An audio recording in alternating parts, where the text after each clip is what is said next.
My name is Ahmed Mishli. I'm the founder of Origin Base Makerspace. As a makerspace, we are a community platform for DIYers and makers. It's an open access facility with different workshops where people can take training and learn how to use different machines and tools to build their own ideas or prototypes. We have 6 different areas.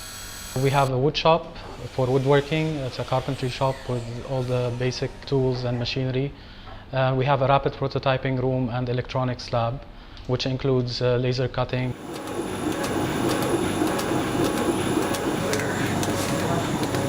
We have also a paint shop, mold making and casting station, and a metal shop, metal fabrication, metal welding and metal casting.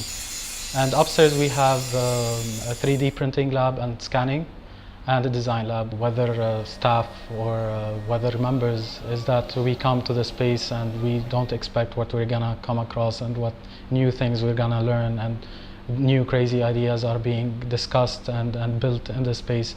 And this kind of makes every day different from the other day, and yeah, I think people love that. To make more people capable and inspired and to feel resourceful and to feel enabled.